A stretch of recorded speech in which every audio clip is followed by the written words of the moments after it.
All right, everybody, what's going on? Today is Sunday, April 28th, and we are fresh off the 2024 NFL Draft, which I think the Irish did pretty well with. We're excited about some of those guys and what the future might hold for them in the NFL. And nobody better to bring on to talk about this than the Draft Geek from Instagram. Max, thanks for jumping on with us, man. No problem. Thanks for having me. For sure. Yeah, so a little bit about Max and how I found him. I noticed his draft coverage was spot on. A lot of really great content that he puts out, evaluating players, evaluating teams, and what their needs are, and not charging for any of the content like some of these other sites, ESPN, and all those kind of things. So really gravitated towards his coverage, and I think he gave the Irish a pretty fair shake most of the way across. So we'll get right into it. So obviously, let's start with the top dogs here, going number 5 overall to the Los Angeles Chargers, which, as many of you may know, me and Nate are Charger fans, so that worked out really well for us. But number 5 overall, Big Joe Alt goes to the Chargers. So Max, Rashawn Slater obviously is another tackle for the Chargers. Do you think they're going to switch Rashawn? Do you think they'll ask Joe to play the other side? How do you think that's going to work out?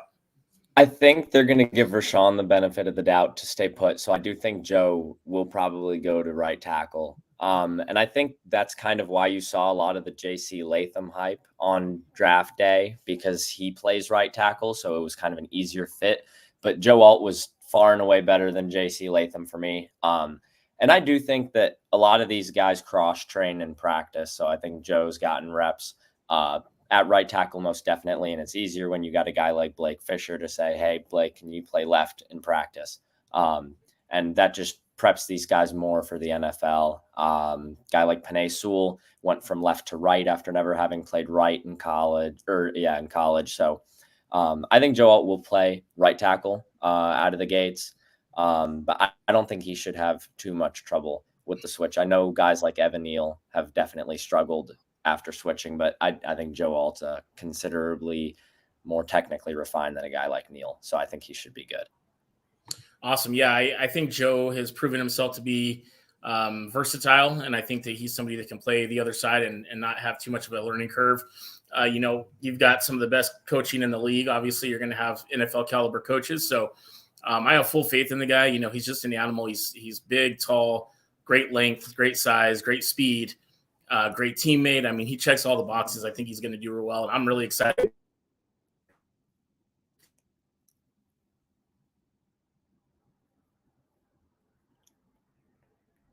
Let's see. Next up, we had, I think Blake Fisher was next, correct?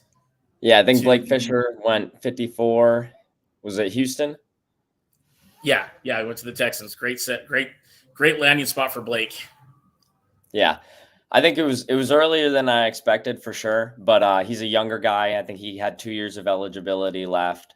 So I think if he was one of the guys, you have like Caden Wallace from Penn State, some younger guys that came out. And I think those guys were put at a premium now with all these 5th-year prospects that we see, where a team thinks that they can take a guy like Blake Fisher, who has all the tools, and can develop him with NFL coaching. So maybe it was a little bit of an odd decision to come out. I think he might have had the opportunity to play left tackle for the Irish next year. But I think he can be on a field day one. And I think there might be a little more of a learning curve than with a guy like Joe Alt, but the bar's high when you're comparing somebody to Joe Alt. And I think Blake Fisher, I think he'll also be in good hands at the NFL level. Yeah, I think so too. And I mean, to land, both of these guys, in my opinion, landed in a great situation. I mean, obviously, as a Charger fan as well, it's great to see him in LA with Coach Harbaugh, who I know kind of the bad word type thing for most Notre Dame fans, but I'm just happy that he's in the NFL again. I think he's good for the game. But, Houston is putting together something absolutely magical, man, with, going out and getting Stephon Diggs. And who was the running back that they got? Joe Mixon. Joe Mixon, so, yeah. I mean, they're already an up and coming team. They competed in the playoffs. So Blake is going to help shore up that offensive line. And I really hope that he's a day one starter and has an opportunity to maybe play deep into the playoffs. We'll see what happens. Yeah. And I do like that. I like he's going to a spot where they have left tackle shored up with Laramie Tunsil. So he doesn't have to worry about a switch. He'll be for sure. To go right. Yeah, no switching there when you got Laramie Tunsil on the other side. I think he's he's good with where he's at. And again, I'm excited to see how he does. Good kid. Both of these guys just really good Notre Dame men. And I'm really, really happy for them, proud of them, whatever acronym you want to use. It's just going to be great. So let's see. Next up, I believe we had Maris Leofau to the Cowboys, which I'll be honest, I love Maris, but that one surprised the heck out of me. Yep. Yeah. Marist in a linebacker class that I thought was considerably weaker than any other position group. I thought you had three really good players at the top of that class, and I liked Cedric Gray from North Carolina. And then I thought there was a huge drop off. I thought that there would be those four guys in the first 2 days, and then nobody until day 3. So Marist coming off at 74, it surprised me, but I had Marist where I had him because I think he has good projectability at the NFL level. So I know Dallas saw that. He's a bigger guy, longer guy. And so he gives you a lot to work with. I thought he was somebody that might have had to make an impact on special teams before seeing the field on defense. But I guess Dallas has a lot of faith in him. And I think he has more potential than his counterpart, J.D. Bertrand, who I thought might have been better on tape at Notre Dame. But I do think Marist shows a lot more projectability. And Dallas definitely bought into that. Yeah, I was watching some of the, I guess, behind the scenes stuff with Maris Leofau when Jerry Jones and Coach McCarthy decided to draft him. And it seemed like they had a really great feeling from the combine, from the Notre Dame Pro Day that they were at. It sounded like, just like all of us, they bought into not just Maris Leofau as a player, but also as a person, as a leader, as a teammate. He's a guy that's going to get everybody fired up. I mean, he's got all the physical skills. He had a little bit of a difficulty putting it together against some of the quicker teams that we played over the years, but he's a sure tackler. He doesn't whiff a whole lot. If anything, I guess his downside would be his coverage is not his strong suit for sure. But in the NFL, it's more of a safety job. I mean, obviously the linebackers are asked to cover, but you've got safeties that are all world as well. So I think it's a good fit. We'll see what happens, but I'm excited Maris went. I'll be the first to admit that I definitely did not have him that high. I had him as like a 6th, 7th round type deal. So anyways, yeah. So Leofau to the Cowboys in the 3rd round with the 87th overall pick. And then next up I was pumped for the selection in so many different ways. So Cam Hart going in the 5th round, once again to my Nate's Los Angeles Chargers, 140th overall pick. Cam is a guy that when healthy is an absolute force, at the corner position. He's lengthy, he's big, he's strong, he's fast. He's got great ball skills. I'm really, really excited that he got picked as soon as he did. I thought, again, with him, he might be a 6th round, 7th round guy. But to go in the 5th round to the Chargers, defensive-minded type team, coaching staff in there now, I think was a great opportunity for the Chargers. Yeah, I don't know if you see that Ravens flag right over there, but he's a Baltimore kid, and he was somebody I was begging for starting in the 3rd round. I wanted Cam Hart on the Ravens. I think he's got that kind of play like a Raven mantra that has made its way to Los Angeles with Joe Ortiz in the front office now. Cam Hart was one of my guys in the draft class. I had him in the 60s in my big board.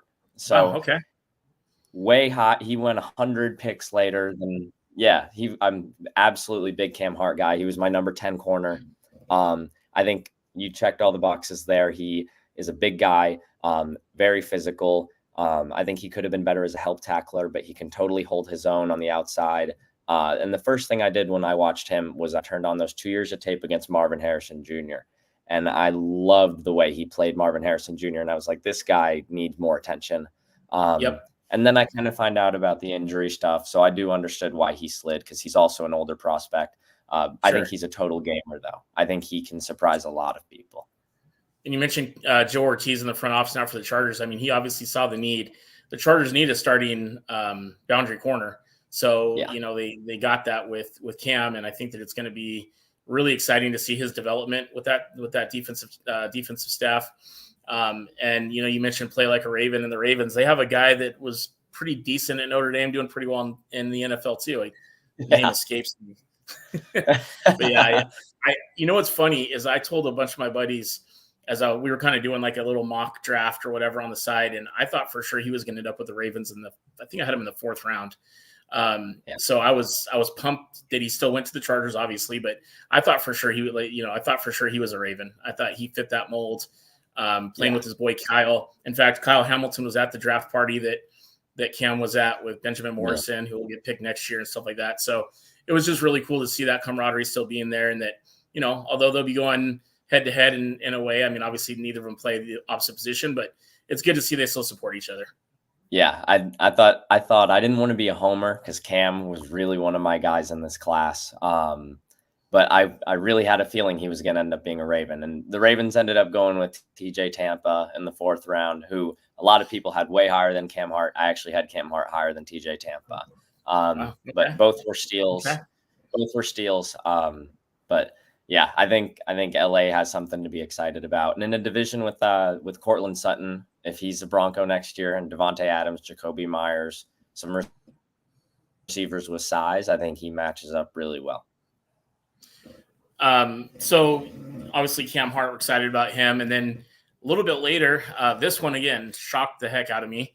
And in the 5th round, the Atlanta Falcons selected hometown kid, JD Bertrand, who, with Notre Dame fans, Notre Dame faithful, whatever you want to call us, it was kind of a mixed bag on JD throughout his career. He had a couple guys pushing him for playing time toward the end of his career, including Drake Bowen, who's a blue chip prospect for us. He wasn't the athlete that I think that we needed him to be. So I'm curious to get your thoughts on this, Max, on how do you think JD will project in the NFL? Who would you compare him to? And then do you think that it was a reach, or do you think it was fair somewhere in the, 5th round, late 5th round for JD to be drafted right there? So I was eyeing the 6th round for him. So 5th round's fine for me. Okay. I mentioned it when we kind of talked about Marist, where Marist has more projectability than JD. I don't think JD's got that much potential, but I think he can give you those tackles in the short area inside the box, whether he plays right away. I would kind of compare him. I mean, this player is much better than I think JD is, but that kind of Leighton Vander Esch style that you get, where maybe he's not the best athlete, but he can find his way into the right place at the right time. And I was really surprised he went. I think he went before Peyton Wilson from NC State, who I knew fell for injury concerns. But JD's a guy that I think kind of went where he should. He was a big riser at the Senior Bowl. And I know Jim Nagy spoke volumes of his character, gave him a big thank you note before he left. So I thought that was really cool. And so I think teams definitely fell in love with the person as well as the player. I don't know too much about his potential, how much you're going to get out of him. But if what you see is what you get, I think he'll make a 53-man roster. He could give you impact for 2-3 years. Yeah, I couldn't have said it better myself. As I think about where he projects, I could see him being a depth piece for the Falcons. I could see him playing on special teams and making an impact there. And then realistically, just a locker room guy. You look at the Falcons and you kind of wonder, like, who's in charge of that locker room, right? Maybe Kirk Cousins now, but on the defensive side of the ball, do you really have that true leader that's going to be there to get these guys fired up at 3rd and must. And JD will absolutely bring that. For those that don't know, JD's brother plays in professional baseball. So he played baseball at Notre Dame and had a pretty successful career there. So great family. We got an opportunity to meet their dad and talk to his dad for quite a while. And I mean, just as you'd expect, just great people. And they're just excited for the opportunity. So great that he got to stay home in Atlanta. We're excited for that too, the Georgia boy. So we'll see how he does there. And then probably the shock for all Notre Dame fans of the draft was our guy, the freight train, the Esme Express, Audric Esme, going in the 5th round, the 147th overall pick to the Denver Broncos. I for one, was floored. The one that got me, I think, I don't even know if mad is the right word, just like how, was the fact that Will freaking Shipley went ahead of Estime. And don't get me wrong, Will Shipley was pretty much a Notre Dame commit. He was locked in, and then Clemson came in and stole him at the last second. But big fan of Will Shipley, I really am, when he plays. And that's kind of my point. Estime tallied up one of the greatest careers that running back a Notre Dame player's ever had. And Will Shipley, it was lucky if you got to see him on the field. So I just don't get it, man. So help me understand how Estime fell, Shipley rose, and why the heck the Broncos got to steal the draft at 147. Well, you see the garnet and black flag next to me. So I'm not the biggest Shipley guy. And listen, prospect. Yeah, he was a pretty good prospect, but I was floored when the Eagles took Shipley. He was my RB17. Didn't really think he would get drafted. Estime was my RB7. So I didn't really think that running back was going to come off at a premium. So I thought all of the guys were going to slide. We didn't see one go until Jonathan Brooks in the 40s. And then I think Trey Benson was the next one in the 60s. So I thought Estime was going to find a home early 4th round. And I know somebody just said that running backs aren't valued. And I think that played a part of it. But Estime's slide wasn't really surprising to me where he went. But the guys that went over him was way more surprising to me. 100%. And I think Denver is a great fit for him. So I think at the end of the day, it's gonna be okay that he fell. And I think the reason he fell is that 40. And he totally blew that number out of the water at the pro day, which I don't think many people saw. And it's not his game anyways. So you're not drafting Estime to get outside and burn a corner past some cornerbacks. He's just going to get you the tough yards. And Denver doesn't have that right now. Denver has, they have Javonte Williams, Jaleel McLaughlin, and then Audric Estime is going to get the tough yards for Denver. And I think it can be kind of that Mark Ingram in the Sean Payton system. Sure. I think he gets on the field right away. And I don't think you can look at the rounds anymore with running backs when they get drafted, because we've seen Kyron Williams fall to the 5th round. I thought Estime was a better prospect than Kyron. I wasn't the biggest fan of Kyron, but I think I learned from Kyron, and that helped me with Estime, because Kyron similarly isn't going to run the fastest 40 and be the quickest guy on the field, but they're steady and they both have good vision. So I was surprised Estime got passed on for other guys, and I think he will end up with an immediate impact. Yeah, no, we are huge fans of Estime, just like dang near every other Notre Dame fan. And not only do you get the tough yardage, he's a big bruising back, bust junior, if you will, but he's agile. I don't know if you've seen the play that he made against BYU where he hurdled the safety. He made a similar play against Stanford this past year, hurdling a linebacker. He's a guy that is going to make those yards, and he's going to be a guy that is hungry for the end zone. And, I don't know if there is a comparison to Audric Estime in the league right now, because the last comparison I can really remember is a guy like Jerome Bettis that really had that impact up in between the tackles, not trying to get outside and burn somebody, like you said, like a Kyron Williams, but just a guy that can pick up those tough yards and is going to do the dirty work. And for the Broncos, and I said it, and it obviously as a huge Notre Dame diehard domer, I'm biased, but I really do feel like the Broncos got one of the main steals of the draft. I've actually seen a couple different analysts that I respect say that they thought Denver made an absolute home run on this pick this late. So, he's going to complement Javonte Williams and Jaleel McLaughlin. I think he'll end up getting the RB2 carries very soon into the season, if not right out of camp. And again, like somebody mentioned, running backs aren't valued, but it's because a lot of them get hurt. They're a dime a dozen.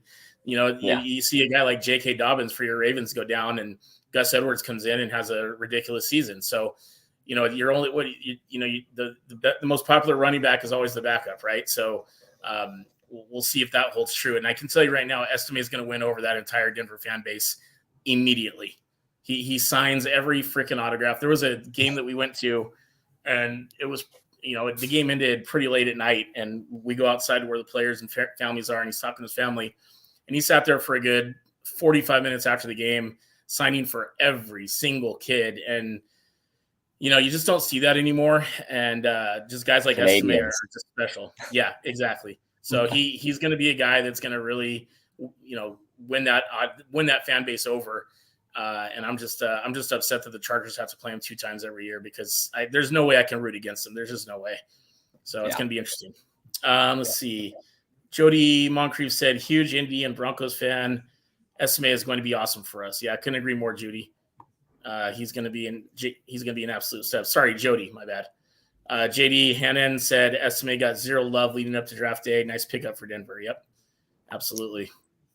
Yeah, and okay, just to speak sorry, on the no, it's all right. The zero love, I think people after the season ends, you kind of get into that pre-draft process, and I think people forgot what the tape looks like with Estime. Like, he doesn't have the best numbers at the combine, but you can't forget about the tape. I did one of my later, I had Estime lower on my board before I put out my final rankings, and I do these kind of like final watches of the top prospects just in case I'm not missing anything. And I was watching Joe Alt for the final time, just shoring up my grade before I posted my report. And I was like, I'm too low on Audric Estime. Like, he doesn't have the super awesome traits that you just like love. Like, oh my God, this guy's going to run 75-yard touchdown. But I'm like, this guy's just effective. So I had to bump him back up. But it just seems so effortless the way he runs. He's a freight train running downhill, but he's also just makes it look so flawless. And it's just, I'm really, really going to miss him. Jody Moncrief said, how much did his 40 time hurt him? So Max here from the Draft Geek was just talking about that the combine might've been that, some hate on him or whatever you want to call it, less love. But at the pro day, he got 2 or 3 seconds back on his 0.3 seconds back on his 40. Something like that. It was, I think he ran 4.72 at the combine, and then it was like 4.58 at the pro day. And I think 4.58, I know people discount pro day numbers because a lot of them are, for lack of a better term, fake, where these teams just lie to help the players. But I think 4.58, fake or not, represents his play speed better. You had a guy like Keon Coleman from Florida State, ran a terrible 40, but he plays faster than his 40. And Audric Estime plays faster than 4.7. He's not fast, but he gets the job done. He's not 4.7. There's linemen that run 4.7, and Audric Estime does not run like a lineman. So he's not Xavier worthy, is that what you're saying? No, and you're not drafting him to be. All right, so the final draft pick in terms of the actual traditional draft was in round 7. The Washington Commanders picked up Javonte Jean-Baptiste, the one-year player for the Irish who came over from Ohio State, and in my opinion had a very underrated season this last year. When we needed him to pick up a big play, he made it happen. We needed a sack, he made it happen. He didn't have the numbers of an Isaiah Foskey or somebody like that, but he just did his job and he did it well. He got pressure on the quarterback. So I was happy to see he got drafted, and I think he's a guy that can make the roster, if not get some decent playing time. When you need that sack and you need a fresh set of legs and fresh set of arms or whatever you want to say, he's the guy that can come in and do that for you. So, Max, what's your take on that pick in the 7th round, getting Javonte Jean-Baptiste, JJP? I think when you got a position like edge rusher, you always have to have guys in the room. Guys go down, and guys get tired out there. So it's important to have a deep rotation. And I know Washington values edge depth, and they have for a long time. They have a new regime, but that clearly didn't change. And they lost Chase Young and Montez Sweat, so they're looking for help at edge. And I think when you got a guy like Jean-Baptiste, he's going to bring you effective play. It's not like he's going to turn and burn, get that great sack, that unexpected sack, but he's going to do his job and he's going to fill the right gap. I liked what he did in the run and the limited amount of tape I watched on him. And I think coming from Ohio State, going to Notre Dame, people really tell you not to scout the helmet, and I'm a 100% believer in that. But I think when you got a guy that can get on the field for 4 years at Ohio State, get on the field and be an impact at Notre Dame, that says a lot about a guy. And I think that's a good pick in the 7th round. Great analysis there. Sorry, I'm late. I'm having word problems here. He's, like you said, I don't think he's not going to win any awards or anything like that, but I do think it's a solid pickup, and I'm excited for him. Just a great dude, great teammate. Heard nothing but great things about him in the 1 year he was at Notre Dame. So speaking of 1 year players, so one of the more polarizing players to come out of Notre Dame in a short time was a undrafted free agent. He ended up signing with the Commanders also, just like JJB. And that is our quarterback 1 from last year, Sam Hartman. I don't even know what to say anymore about Sam. He did what he could. I'm of the belief that my son and I, my other leprechaun, we were at the Ohio State game when we came up just a little bit short. And I think after that game, I think he got hurt at some point in that game, maybe not a major injury, but I think something was hampering him for the rest of the year because he just didn't look the same. Even when we smoked SC, he just didn't look right. Like he missed some of the deep throws. He made a couple of deep throws, but he missed some of the deep throws, which really was his calling card. I was also a little bit just not disappointed, but I was sad for him, I guess is the best way to put it. He did not look good in the Senior Bowl. I think he was like 3 for 8 or 3 for 9 or something like that, threw a pick. So I don't know. What's your take, man? Is Hart? I know he signed with a pretty lucrative undrafted free agent deal, which is kind of rare. You've got obviously Jaden Daniels, the reigning Heisman Trophy winner, and then you've got Marcus Mariota. Does Sam Hartman fit as a quarterback 3? Is he a QB2? Is he a guy that, when called upon, could come in and spot start, or is he a guy that is probably going to wash out in a couple of years? I mean, you have the new rule where you can roster a third guy as an emergency quarterback. So I think that's Sam's best opportunity to get on the 53 or 54 if it's now that reserve role.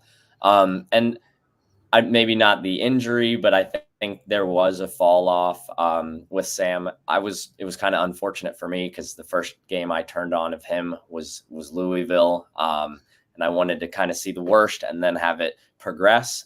Sure. And I watched Louisville, Ohio State, USC, and that kind of got better in that order. But I really was never like blown away, and I didn't really think it was a player you draft. But I think if he lands with the right QB coach, they can kind of get him to be that QB2 if that's something he can develop in, and then if not, he's got a great future as a beard model. So. Yeah, that's for sure. He's not was a sad guy to see his going to give a hard time. career end like that, though. I was sad to see it all kind of end at the Senior Bowl because he was great at Wake Forest, and I was really excited for him to get a shot for a bigger team, and that's kind of the same thing that's going to happen for Notre Dame next year. I'm not sure if you watched way back in the day, but he was a featured player on the QB1 Under the Lights series on, I think, Netflix, which was phenomenal. Had the likes of him, Spencer Rattler, Justin Fields, the knucklehead from Florida. But anyways, I always appreciated Sam Hartman, and I'm really happy he did come to Notre Dame, and heard nothing but great things about the teammate he was and all that kind of stuff. I think he'll do well. I think he'll have kind of a similar trajectory of like an Ian Book, our last quarterback that made some noise in the NFL. Maybe he'll get a spot start here and there, some mop-up duty, but I don't see him ever being a starter in the NFL, unfortunately. But he'll be fine. Sam's going to find, somebody mentioned he could be an analyst on NBC. Abso-freaking-lutely. Because the ladies are going to tune in to see Sam Hartman. Let's be real. So he's got plenty to do after football. And just, again, a great dude. Got the degree from Wake Forest and the degree from Notre Dame. He's going to be fine. But I do hope he gets at least a couple opportunities to play here and there, whether, again, mop-up duty or whatever. And we'll see how that goes. Another undrafted free agent, once again, very excited for this guy. Once again, a Charger. We got 3 Notre Dame players come to the Chargers. Is Thomas Harper, safety that transferred over from, escapes me. Can't remember where he transferred over from, but he transferred over from somewhere. I thought Thomas Harper was pretty dang good for us last year. He was more of a nickel guy, but he made plays when we needed him to be made. He had a couple picks, and he's a ball hawk, man. He hits. He lays the wood. So you see Thomas Harper maybe being a special teams career guy, maybe similar, I'm not even going to mention his name, but similar to a former Notre Dame player that was a special teams guy. What do you think? I mean, I think anytime you kind of get a ball hawk in college who really doesn't have as much talent as you would like to have in a starter, I think it projects well for special teams because he's got a nose for the football. So whether it's punt return, kickoff return, kickoff, punt, he'll find his way down whether or not he's a gunner on punt. But I think those are the types of guys who have experience at the college level, 2 schools, transfer, got their way on the field at 2 different schools. That's something I'm a fan of with later round guys, kind of like Jean-Baptiste. So I think, he'll have his shot. in camp with the Chargers. And maybe he's a guy that bounces around from practice squad to practice squad. But I know as a college fan, there's a ton of South Carolina guys getting picked up right now, where it's really fun to kind of track the undrafted guys and seeing maybe how they'll be used in their roles. So I think that'll be fun to watch. Yeah, no, especially I agree. As a Chargers fan for you. Yeah, no, Harper, Cam Hart, Joel, I couldn't be happier with the crew that we get. And they're joining Alohi Gilman, who just signed a new contract with the Chargers. So wow. it's going to be fun. Okay, so let's quickly talk real quick about the 2025 draft. And I messaged you earlier and asked you to kind of come up with some mocks maybe of where some of these 2025 guys that are probably going to be entering the draft from Notre Dame next year might go. Are they going to get drafted? Should they come back for another year? So who have you seen that you think could be a mover and a shaker in the NFL draft next year based on what you've seen thus far? I mean, I'll start it off with Benjamin Morrison. I think he brings ideal size to the corner position. And it's an unbelievable corner class next year. You got the likes of Travis Hunter, who plays both ways at Colorado, Will Johnson from Michigan, who was one of the hearts of that national championship defense. But I think Morrison could end up being right there with him. I mentioned he brings good size. I like his skills in man and zone. I think he could totally be a round one guy. And he's younger, so he's going to be playing in his junior season next year.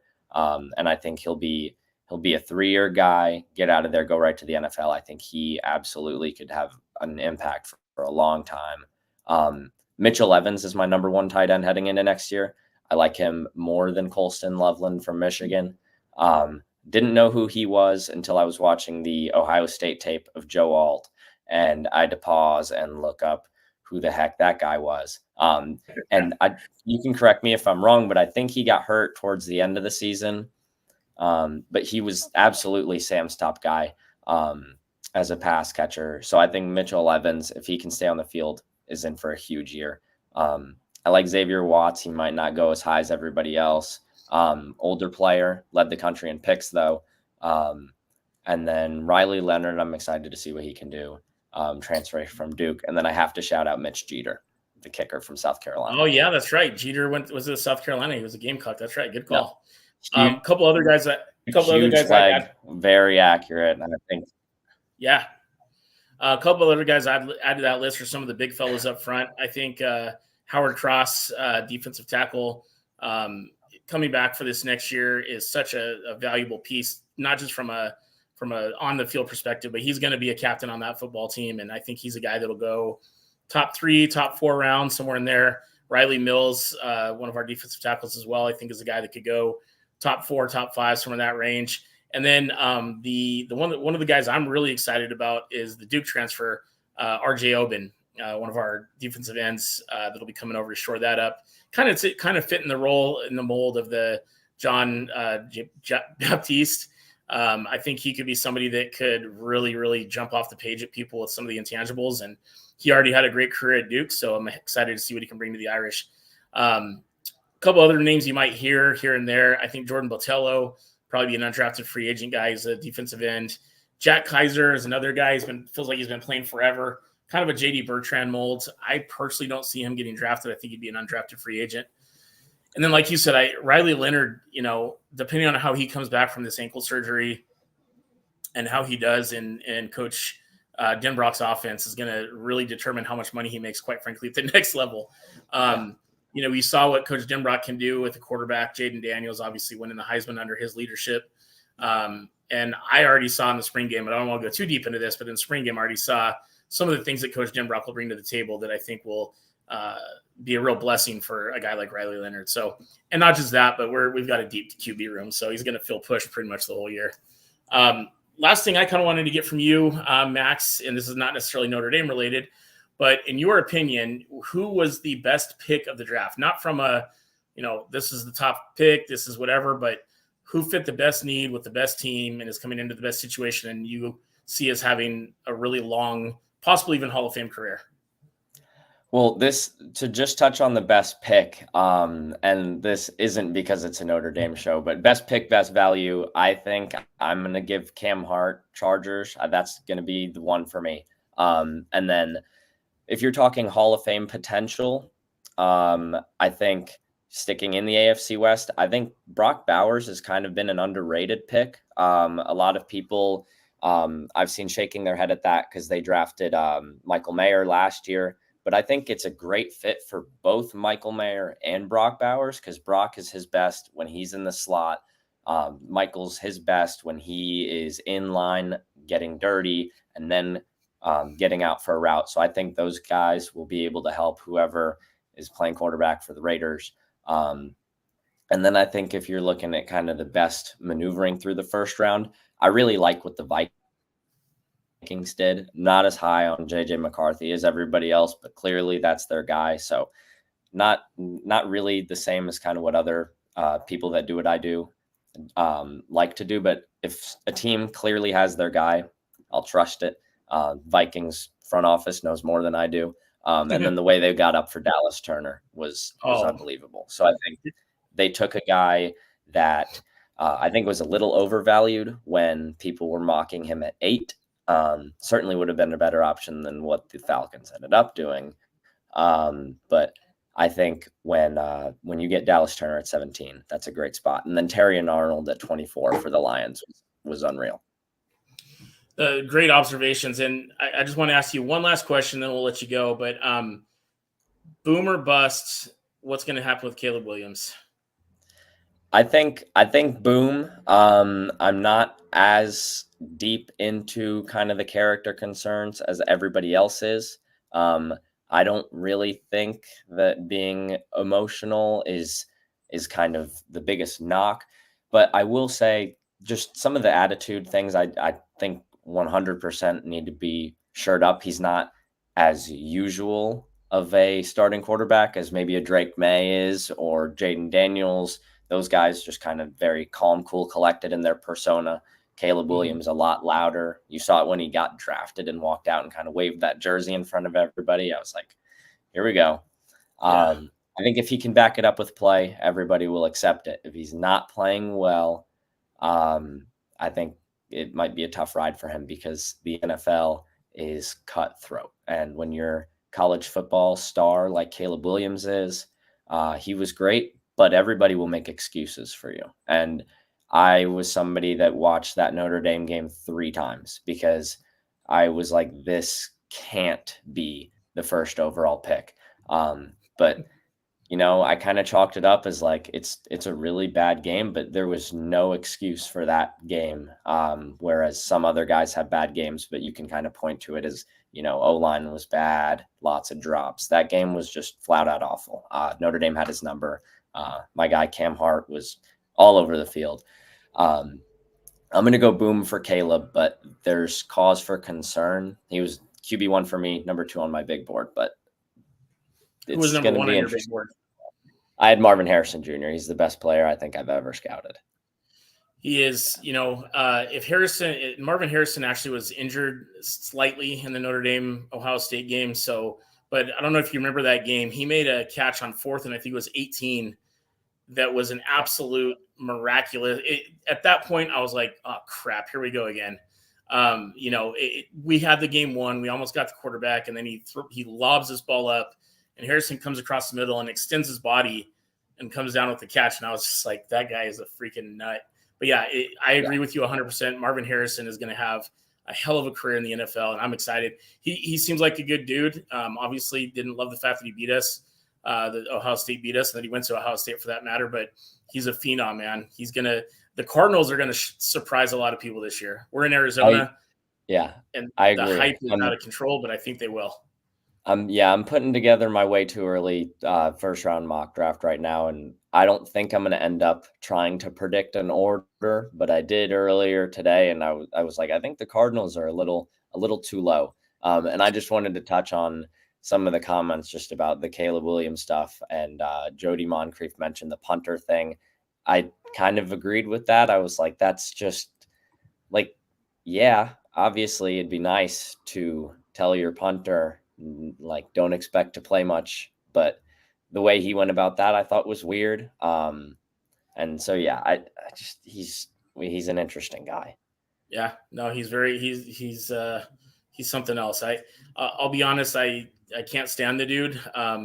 He not from just what he did in the year before to Notre Dame, but his, he has this holier than thou attitude. And then when he faces adversity, he quite literally goes and cries to his mom, in the stands. Like that's just not a stable human being to me. And then, just, I don't know, the guy, writing FND on his fingernails in fingernail paint a couple years ago, that to me, that's just not a pro. I know he wasn't a pro yet, but he's the guy that everybody thinks is going to go pro, and to do something like that it's just childish. And I think he's going to get what's coming to him in the NFL. I think with the weapons that team has around him, with Odunze and Kmet and Keenan Allen, and good Lord, I mean, they're going to score some points just on accident, right?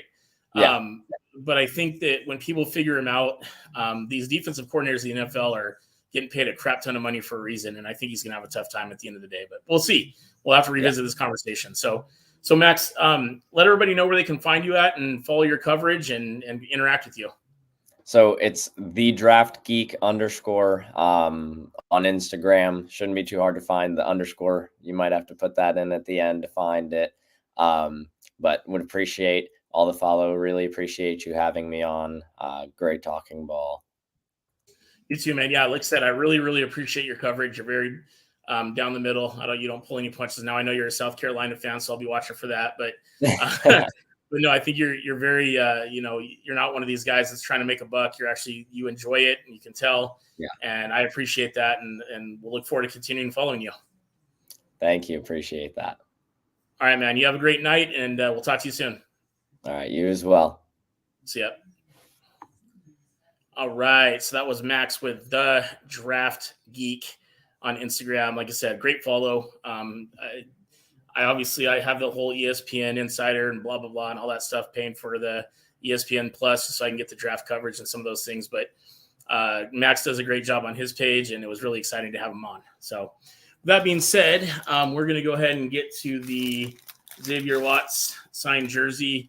I don't want to say raffle, but randomizer that we did. So I don't know if you guys can see this. I'm trying to do this as legit as possible, but you can kind of see here there's 172 individual unique names from YouTube. It was not enjoyable at all trying to find all these names because YouTube usually will send an email, but if they're somebody that doesn't have their profile as public, it's harder to find. So it was quite the experience trying to get that together. So I've got the random.org. What I'm going to do is I'm going to screen record it on my cell phone. That way, if anybody has, an issue with anything, if they want to make sure it was legit, I'm happy to provide that for you. Hopefully you guys know we're not, trying to hamstring anybody or favor anybody. I literally sat there for about 3 hours trying to find all these names and get them in this randomizer, copy and paste, all that good stuff. So everybody who subscribed to the Dos Leprechauns on YouTube was entered into this drawing.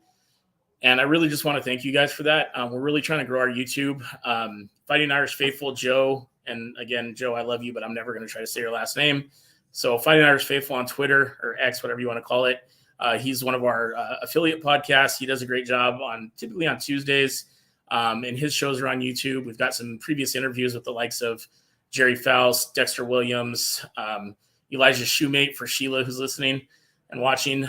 So yeah, if you want to go back and check out some of our library, we've got some cool stuff there. And I'm telling you right now, we've got some stuff coming up on the page that I think you guys are going to really like. I don't want to drop the info yet because it's going to be pretty cool when we do come out with it. But it's going to be fun. We're really trying to grow that because that is one way that we can monetize. And we're not monetizing to try to get rich, anything like that. Ultimately, we just are trying to get, sponsors, monetization, whatever you want to call it, sell some shirts, just so we can continue to support the Irish and be there in person and put on these fun tailgates and meet up with a bunch of people. That's why we're doing this. So, so that's what we're trying to do. So anyways, with that said, I'm going to go ahead and screen record this.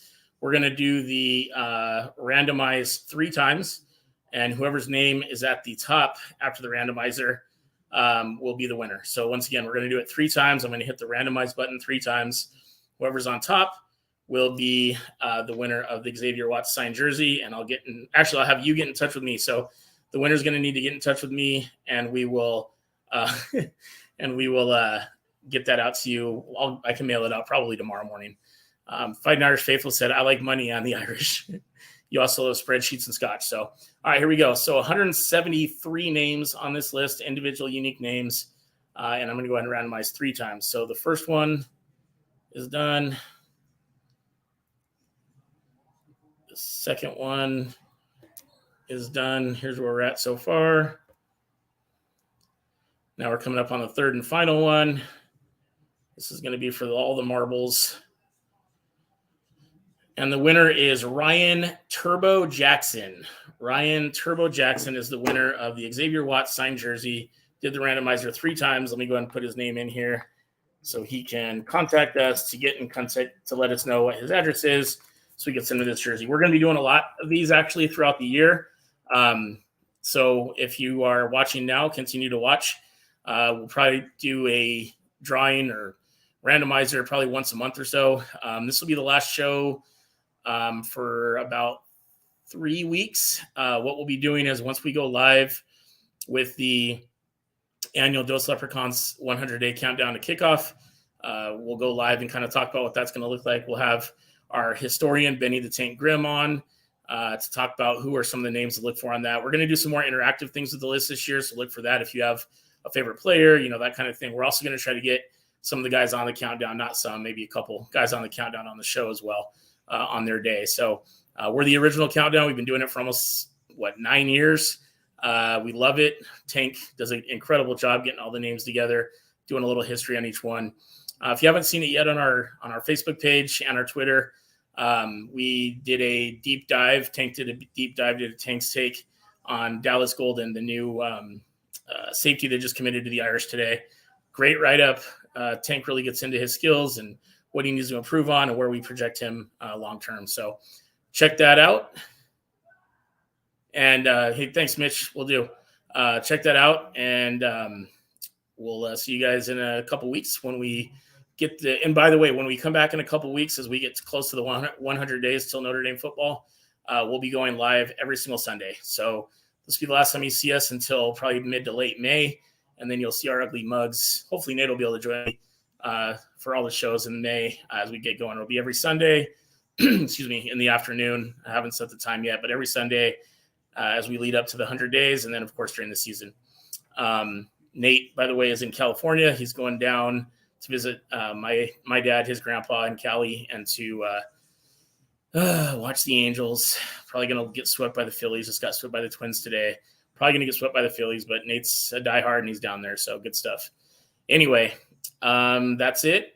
We appreciate you guys. We love all of you. Thank you so much for following us and interacting and sharing and all those great things. You guys are awesome. And we'll see you in a couple weeks. Stay safe. God bless and go Irish.